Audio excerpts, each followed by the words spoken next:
अस्सलामुअलैकुम व्यूअर्स, क्या हाल है सबका। उम्मीद करता हूँ आप सब खैरियत से होंगे। तो आज मैंने गेट की कटाई की और ये गेट का माल पड़ा हुआ है, आप देख सकते हैं। एक फ्रेम मैंने बना लिया, ये सामने जो खड़ा है, और बाकी फ्रेम की कटाई मैंने कर ली, बाकी पाइप ये पड़े हुए हैं। तो चले अभी हम इसके फ्रेम बनाते हैं और उनमें फिर चादर डालते हैं। ये आप देख सकते हैं फ्रेम बन गया और ये मैं इसमें चादर लगा रहा हूँ। और ये 18 गेज की चादर है और 16 गेज का पाइप है, ये मैं लगा रहा हूँ, आप देख सकते हैं। और ये 4 पल्ले हैं इसके, ये आप देख सकते हैं। ये मैंने चादर लगा ली है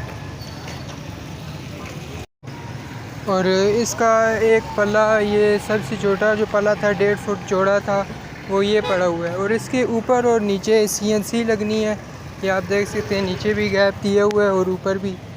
और यहाँ पे ये आपको मैं बड़ा पल्ला दिखा रहा हूँ, इसमें भी CNC लगनी है सारी। बाकी किसी ने बनवाना हो या ऑर्डर पे तैयार कराना हो तो नीचे नंबर दिया गया है, इस पर रब्ता करें। यहाँ पे मैंने सारे फ्रेम बना लिए हैं और बीच में चादरें भी डल गई हैं। और अब ये इसकी CNC मैंने ऑर्डर दी और वो भी पहुँच गई है।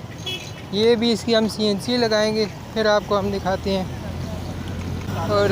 और ये जो इसका बड़ा फूल है सेंटर में, वो ये चौरस फूल पड़ा हुआ है जो कि यहाँ पे अप्लाई होना है। ये आप देख सकते हैं सारे पल्ले रेडी हो चुके हैं।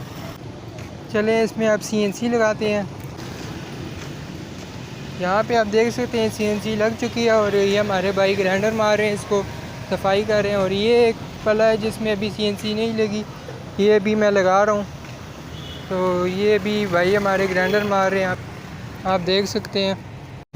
बाकी इस चैनल को ज़्यादा से ज़्यादा सब्सक्राइब किया करें, लाइक किया करें और शेयर किया करें। और तैयार होने के बाद हम इसको रेड ऑक्साइड मारेंगे। यहाँ पे पल्ले रेडी हो चुके हैं, आप देख सकते हैं सारे पल्ले रेडी हैं। और एक जो विकेट गेट है उसको हमने रेड ऑक्साइड भी कर दिया। और सबको CNC लगने के बाद हम रेड ऑक्साइड मारेंगे और फिर इसको चलते हैं फिटिंग के लिए। यहाँ पे आप देख सकते हैं हमने इसको लोड कर दिया है और ये हमारे सारे गेट लोड हो चुके हैं। चलिए मिलते हैं फिर नेक्स्ट वीडियो में, तब तक के लिए अल्लाह हाफिज़।